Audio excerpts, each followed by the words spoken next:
This video of a great white shark thrashing around in shallow water has the internet taking a collective gasp. It's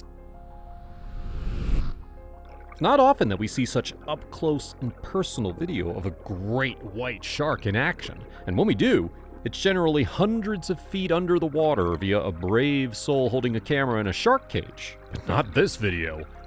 In this breathtaking footage captured in May, a man and diver named Dale Pearson captures a great white shark thrashing and splashing in just 3 feet of water.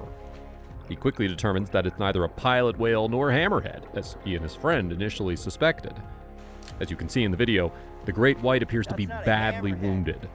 The 14-foot shark likely was injured by the blades of a boat propeller. This video was taken in a remote area of the Gulf of California, sometimes called the Sea of Cortez, near the Baja California Peninsula. Here's an approximate location from Google Maps. As Pearson explains, there's no phone service of any kind there. You can't call anyone for help. In other words, they couldn't call any marine wildlife experts to help tend to the shark's wounds. But don't worry, Pearson says that the shark moved continuously, and despite probably being in pain, it had total control over where it was and how deep of water it was in. Experts agree with Pearson's experience, saying that great whites are extremely tough and have a remarkable healing ability. After all, scientists think certain shark species have existed for 175 million years, so you figure they know a thing or two about survival.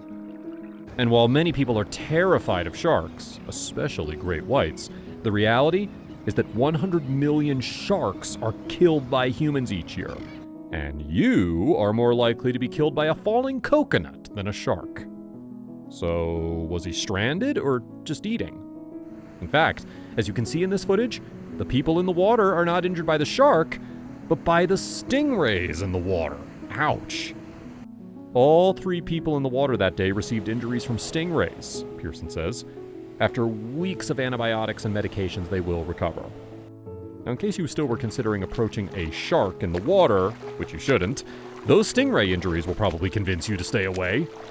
In fact, Pearson thinks the shark was ultimately not stranded in the shallows at all, but that it was just feeding on the stingrays that ended up stinging Pearson's group.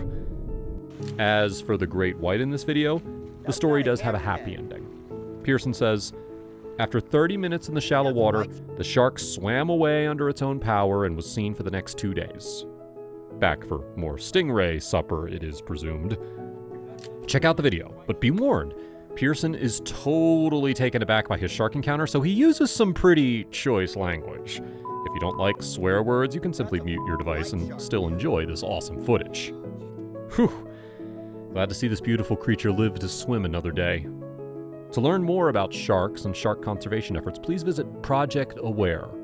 And by the way, stingrays are not likely to attack unless provoked or accidentally stepped on, as is often the case. While the injury from the stinger can be extremely painful and is at risk of becoming infected, stingray injuries are usually not fatal. In the case of the fatal stingray attack that killed wildlife expert Steve Irwin, the stinger had pierced his chest.